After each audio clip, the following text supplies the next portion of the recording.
So if you ask me how I got into Cambridge for computer science, I'd honestly just tell you that I got pretty lucky. Because I knew nothing about the school, I couldn't code to save my life, I wrote a terrible personal statement, and somehow, to the surprise of many, they let me in. So obviously, that means I'm no expert in Oxbridge admissions.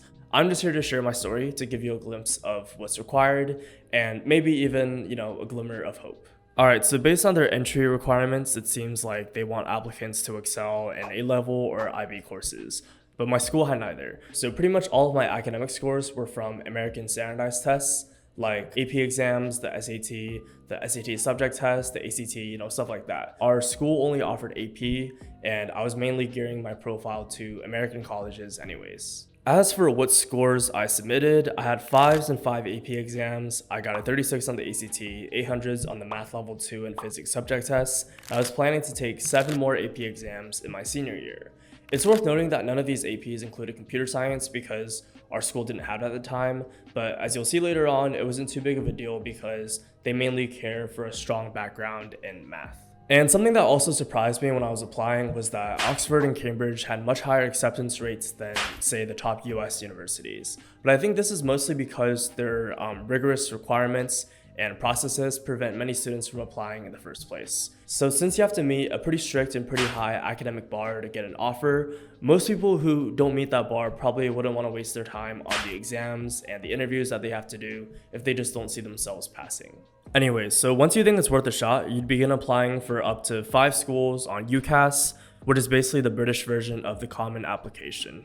And since I was already applying to a bunch of US schools, I was only really interested in Oxford and Cambridge, and early on I found out that you could actually only apply to one of the two, so I decided to go with Cambridge because they had a richer history and the STEM fields, especially in computer science. But when I was working simultaneously on both the Common App and the UCAS, 2 things stood out to me about the Cambridge admissions process. So first, they literally only care about academics. They don't care about how interesting your life story is. They don't care about your passions for other stuff. They don't care about how many hours you volunteered. They only care about your enthusiasm and your potential for the major or the course, that's what they call it, that you're applying for. This is quite different from the criteria for many top US schools, which put much greater emphasis on the parts of your profile that might have nothing to do with your intended major, assuming you even know what you want to study in the first place. The second thing to highlight is that the only way to showcase these academic qualifications is through a personal statement that's limited to 4,000 characters. So there's no separate section for you to talk about your awards or your extracurriculars. There's just one personal statement for you to talk about all of the reasons why you're qualified in around 600 words. Meanwhile, on the Common App, you'd have an activity section, an award section, and plenty of supplemental essays for you to show who you really are. So yeah, those are 2 key differences to remember if you're applying to both the US and the UK.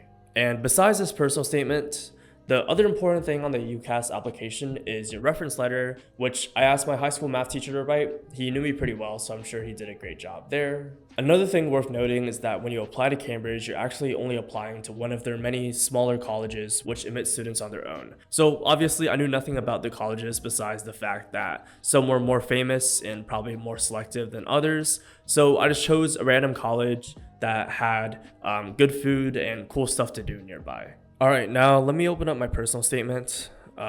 Again, British schools only admit students based on academics, so that should be the only thing you talk about in your personal statement. So my personal statement started with a really cheesy introduction about why I liked math. I wrote something about how it was cool to see the ways in which math is hidden in so many aspects of the universe, but honestly the way I presented this was really bad. And now that I've done more research about what a UCAS personal statement should actually look like, I should have just been more straightforward about my interest in math and computer science. But then I dove into my qualifications from most to least impressive. So I made the USA Physics Olympiad. I got a bronze medal at an international competition where I was one of 8 students selected to represent Canada. And I did some research projects for both science fair and a Canadian competition called the Big Data Challenge. And then I wasted the rest of this essay talking about how I stand out from the crowd because I learned useful interpersonal skills and other things like orchestra, debate, and student council. Now, although these skills sound pretty great on paper, I definitely should have used this space to instead discuss my STEM commitments in greater detail because, of course, orchestra has nothing to do with computer science. So yeah, this essay is pretty bad, especially for Cambridge standards.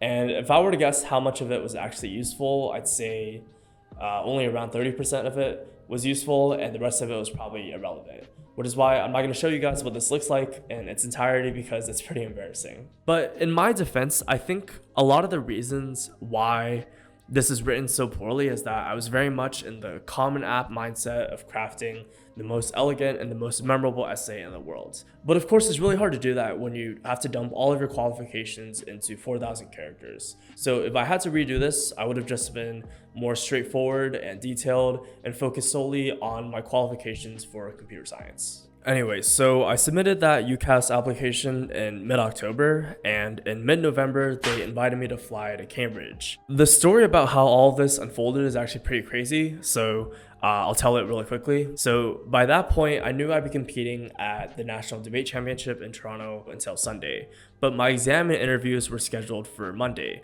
So I asked them to reschedule, but that didn't work. So then basically I had to book the first flight from Toronto to London, which landed at 6:30 a.m. and pray that there was no traffic on the way to Cambridge so that I could get there at 9:30 a.m. as required. So yeah, I think I got there a little bit before 9. I chugged some coffee, I ate some food and did some last second prep.